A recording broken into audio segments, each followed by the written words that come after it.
ڈکی کے ساتھ جو یوٹیوبرز اٹیچ تھے، رجب بٹ، جس نے ہم نے دیکھا کہاں چھوٹی سی جاب کیا کرتا تھا، دین ولاگر بننا، دنیا جاننے لگی، کئی کیسز ہوئے، 295A ہوئی، 295C ہوئی، اور اس طرح کیسز کے بعد آفٹر آل وہ پاکستان چھوڑ کے چلے گئے، پھر ان کو ڈپورٹ کر دیا گیا. اور آج ان کی ایک ویڈیو سامنے، اس میں ایک جرنلسٹ سوال کرتے ہیں کہ جی آپ کو ڈپورٹ کر دیا گیا، تو اس نے کہا جس کو بندہ ڈپورٹ کرتا ہے وہ بزنس کلاس میں نہیں آتا، میں بزنس کلاس میں آیا ہوں. نہیں، یہ دیکھیں پھر وہی بات کہ آپ بھی بخوبی جانتی ہوں گی، یہ آپ نے سوال ویورز کے لیے کیا ہے اور ویورز کو بھی پتا ہوگا کہ جب آپ ڈپورٹ ہوتے ہیں تو کیا آپ وہاں پہ ایک کنگلا گرفتار تھا، حوالات میں بند تھا، جیل میں تھا، جس کے پاس پیسہ نہیں تھا کہ ڈپورٹ کرتے وقت انہوں نے اس کو اکانومی کی پچھلی سیٹ پہ بٹھا کے بھیجنا تھا. اس کے پاس پیسہ ہے، اس نے اپنی مرضی کی ٹکٹ لی ہوگی. جس کو بھی ڈپورٹ کیا جاتا ہے یا واپس بھجوایا جاتا ہے، یا جیسے کہ ان کا ویزا جو ہے وہ کینسل ہو گیا اور انہیں پاکستان آنا پڑا، تو رجب بٹ کے پاس کافی پیسہ ہے، اس نے اپنی مرضی کی ٹکٹ لی ہوگی. حکومت، برطانیہ کی حکومت نے ان کو ٹکٹ نہیں لے کے دی، برطانیہ کی حکومت نے پے نہیں کیا کہ ان کو اکانومی کی 3rd کلاس میں بھیج دے. وہ بزنس کلاس کا پے کر سکتے تھے، انہوں نے بزنس کلاس بائی کی اور وہ پاکستان آ گئے. اب آپ کا یہ سوال کہ وہ ایک معمولی جاب کرتے تھے، وہ باڈی بلڈر تھے، وہ ویٹ لفٹنگ کلب وغیرہ میں کام کرتے تھے. دیکھیں بات یہ ہے کہ ہم نے اسکول کے زمانے میں سنا تھا اور پھر کالج یونیورسٹی تک بھی گئے اور یہی سنا کہ ہر بڑا پیسہ جو ہے اس کے لیے یا تو بہت محنت درکار ہوتی، نسلیں لگتی ہیں. ہمارے جتنے جاننے والے بڑے پیسے والے ہیں، ان کے پردادا نے کاروبار شروع کیا اور بتدریج ترقی کے زینے چڑھتے ہوئے وہ اس لیول تک پہنچے کہ وہ آج ایک اے کلاس بزنس مین ہے. میں نے اپنی پریکٹیکل لائف میں کوئی ایسا بزنس مین نہیں دیکھا جو لیگل بزنس کے ذریعے راتوں رات ارب پتی ہو گیا ہو. تو there is a crime after every big money اگر وہ راتوں رات کمائی گئی ہے. تو نوجوان نسل، بچے جو غلط فہمی کا شکار ہیں، یہ ان کے لیے بھی ایک لیسن ہونا چاہیے. بلکہ میں یہ آپ سے بھی ریکویسٹ کروں گا کہ ہماری نوجوان نسل تعلیم کو چھوڑ کے، ان یوٹیوبرز، ان میڈیمز کی وجہ سے تعلیم کو چھوڑ کے شارٹ کٹس کے پیچھے لگ چکی ہے، جو کہ کمپلیٹلی رانگ ہے. ان بچوں کو یہ پتہ ہونا چاہیے کہ یوٹیوب ہے یا کوئی بھی دوسرا میڈیم ہے، 24 گھنٹے کام کرنے کے بعد، پوری محنت کرنے کے بعد $1 ملتا ہے. اور اگر اس $1 کو آپ کیلکولیٹ کریں، لے کے جائیں پورے مہینے پہ، تو وہ $30 بنتے ہیں. اب $30 کو کنورٹ کر لیجئے پاکستانی کرنسی میں، تو کچھ کہتے ہیں دیا، کچھ تو گڑبڑ ہے. وہ گڑبڑ ہے جو آپ کو راتوں رات امیر کر دیتی ہے. وہ گڑبڑ کیا ہے؟ وہ ہے کام اداروں کا کہ اس گڑبڑ کو تلاش کیا جائے. جو رائٹ لیفٹ کو پروموٹ کر کے جب آپ کسی ایڈورٹائزنگ کے لیے، جب آپ کسی کے ساتھ معاہدہ کرتے ہیں، تو وہاں سے جو پیسے ملتے ہیں ایکچولی وہ آپ کی انکم ہوتی ہے. اب آپ کسی بہتر چیز کی پروموشن کر رہے ہیں، یا آپ لیکر کی پروموشن کر رہے ہیں، آپ ڈرگز میں انوالو ہیں، یا آپ گیمبلنگ میں انوالو ہیں، تو پھر تو آپ یقیناً، لیکن اینڈ برا ہوتا ہے، اینڈ اچھا نہیں ہوتا. اب رجب بٹ آ گئے ہیں، ندیم نانی والا بھی آ گئے ہیں، ڈکی بھائی جو ہیں انہوں نے بھی کیس فیس کرنا ہے عدالت میں. تو لیٹ دا کورٹ ڈیسائیڈ. جو رائٹ لیفٹ سے، سوشل میڈیا سے جو باتیں سن رہے ہیں، میں تو اس وقت تک کسی بات پہ یقین نہیں کرتا، نہ سوشل میڈیا پہ، نہ ہی مین سٹریم میڈیا پہ، جب تک کوئی شخص ثبوت کے ساتھ کوئی بات نہ کر رہا. تو یہ سننے میں آیا ہے کہ رجب بٹ کو بڑا پروٹوکول مل رہا ہے، ڈکی کو کسی نے بغیر نمبر پلیٹ کے گاڑی بھی ان کی ہائی کورٹ انٹر ہوئی، اور یہ ساری چیزیں، یہ جو بتایا جا رہا ہے، ہو سکتا ہے بتائے جانے میں اور حقیقت میں واضح فرق ہو. تو اس کے لیے everything yet to be verified. جب تک آپ ذاتی طور پہ کسی چیز کو تصدیق نہیں کریں, اور خالق کائنات کا بھی یہی حکم ہے کہ بغیر تصدیق کے کوئی بات آگے پھیلانی بھی نہیں چاہیے. اور جب تک 3 ٹیئرز میں آپ کسی چیز کو ویریفائی نہ کر لیں, اسے آگے بیان نہیں کرنا چاہیے. تو دس از واٹ آئی گیس.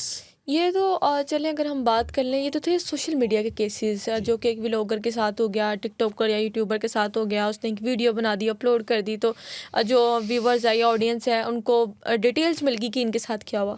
اگر ہم اس سے ہٹ کر دیکھتے ہیں, کیمرے کی اسکرین کے علاوہ بھی کئی ایسے لوگ ہوں گے جن کے ساتھ اس طرح کے سلوک کیے جاتے ہوں گے, یا ان کے ساتھ کبھی ان کے بارے میں جاننا شروع کیا ہو کہ کیا ان پر بھی اسی طرح تشدد کیا جاتا ہے, یا ان پر الٹے کیسز ڈالے جاتے ہیں, یا رشوت کے لیے ان کو مزید تنگ کیا جاتا ہے. آپ نے ریسنٹلی بہت سے واقعات سن بھی لیے, دیکھ بھی لیے. انسپیکٹر جاوید کا واقعہ آپ نے دیکھ لیا, نشان عبرت بنا دیا گیا. اغوا برائے تاوان کا مقدمہ درج ہو گیا پولیس آفیسر پہ, جبکہ وہ قانوناً اگر دیکھا جائے تو وہ اغوا برائے تاوان نہیں تھا. نہ تو اس پولیس آفیسر نے اپنی حیثیت چھپائی کہ میں کون ہوں. اغوا کے لیے آپ کا مقام, آپ کی حیثیت مخفی ہونی چاہیے, خفیہ ہونی چاہیے. سب کو پتا تھا کہ یہ پولیس انسپیکٹر ہے. وہ بطور پولیس انسپیکٹر ہی پیسوں کی بھی ڈیمانڈ کرتے رہے. تو بنیادی طور پہ تو اگر قانوناً دیکھا جائے تو وہ رشوت کے زمرے میں آتا ہے, وہ ہائی ہینڈڈنیس کے زمرے میں آتا ہے, وہ ناجوازگی کے زمرے میں آتا ہے, وہ اپنے اختیارات کا ناجائز استعمال کرنے کے زمرے میں آتا ہے. لیکن ڈپارٹمنٹ نے, انسپیکٹر جنرل پولیس پنجاب نے, سی سی ڈی کے چیف نے ایک لمحہ کے لیے اسے برداشت نہیں کیا, اور جاوید کو نشان عبرت بنا دیا گیا. اس پہ اغوا برائے تاوان کا مقدمہ درج ہو گیا.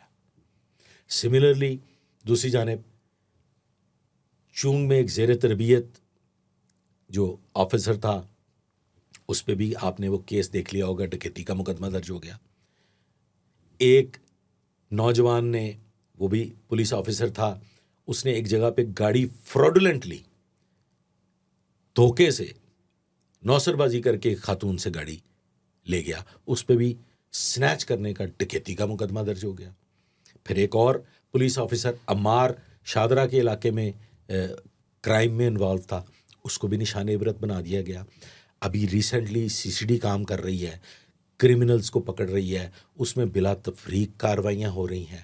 سی سی ڈی نے نارکوٹکس کے اگینسٹ جتنی کارروائیاں کی ہیں, اگر آپ ان پہ غور کر لیجئے تو بلا تفریق اس میں بہت سے پولیس افسر جو ہیں وہ نشان عبرت بنا دیے گئے ہیں.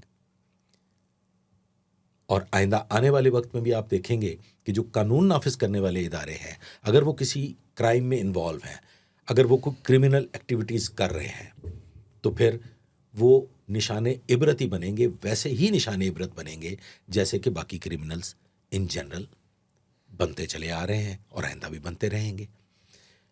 ڈپارٹمنٹ کی حد تک جب کوئی چیز سامنے آ جاتی ہے تو بچ نکلنے کے بہت راستے ہیں, اس میں کوئی شک نہیں ہے. لیکن ابھی تازہ ترین انسپیکٹر جنرل پولیس پنجاب, میں تو پولیس کے متعلق بتا سکتا ہوں یا میں ایف آئی اے کے متعلق بھی بتا سکتا ہوں. انسپیکٹر جنرل پولیس پنجاب نے ایک ایسا قانون وضع کر دیا ہے, ایک ایسا اسٹینڈنگ آرڈر دے دیا ہے, ایک نوٹیفیکیشن دے دیا ہے, ایک ایسا حکم نامہ جاری کر دیا ہے جس میں ایسے آفیسرز جن کو ڈسمس کر دیا جائے گا, جو ٹرمینیٹ ہو جائیں گے, وہ بڑے راستوں سے واپس آ جاتے ہیں. اس میں اگر کوئی کرپشن کا ایلیمنٹ پایا گیا, اگر وہ کرپٹ تھے اور یہ ثابت ہوا کہ وہ کرپٹ تھے, تو وہ سنتری ڈیوٹی کریں گے رائفل پکڑ کے. ان کو کسی کی پوسٹ پہ نہیں لگایا جائے گا, انہیں ایس ایچ او نہیں لگایا جائے گا, انہیں انچارج انویسٹیگیشن پوسٹ نہیں کیا جائے گا. کوشش ہر دور میں ہوتی رہی ہے, کبھی بہتر ہوتی رہی ہے, کبھی کمزور ہوتی رہی ہے. لیکن جو آج موجودہ دور ہے, سوشل میڈیا کا دور ہے, آنن فانن خبریں وائرل ہو جاتی ہیں, تو عوام الناس تک باتیں پہنچ جاتی ہیں. تو میرا خیال ہے کہ جہاں پہ نیگیٹیوٹی آپ کے ویورز تک پہنچ رہی ہے, وہاں پازیٹیو چیزیں بھی آپ کے ویورز تک پہنچ رہی ہیں. تو آپ کی hope I have answered your question and satisfied میرا رپلائی رہا ہوگا کہ یس پولیس میں زیادتیاں ہیں، ادارے زیادتیاں کرتے ہیں کیونکہ انسان ہیں، اسی معاشرے کا حصہ ہیں جس معاشرے میں جعلی ادویات بھی بنائی جاتی ہیں، جس معاشرے میں کیمیکل سے دودھ بھی بنایا جاتا ہے، جس معاشرے میں بچوں کو اغوا بھی کر لیا جاتا ہے، جس معاشرے میں معصوم زینب کو جھنجھوڑ بھنبوڑ کے قتل بھی کر دیا جاتا ہے اور بلیک ویب کے لیے ویڈیوز بھی بنائی جاتی ہیں۔ تو پولیس آسمان سے نازل ہونے والا ادارہ نہیں ہے، فرشتے نہیں ہیں، اسی معاشرے کا، اسی سوسائٹی کا حصہ ہے۔ جہاں اچھے ہیں وہاں برے بھی ہیں۔ اگر ان جنرل پبلک میں کرائم ہو رہا ہے تو ڈیفینیٹلی پولیس میں بھی کرائم ہو رہا ہوگا، لیکن عام آدمی کو جو سزا ملتی ہے اس سے 10 گنا زیادہ سزا پولیس افسر کو دی جاتی ہے۔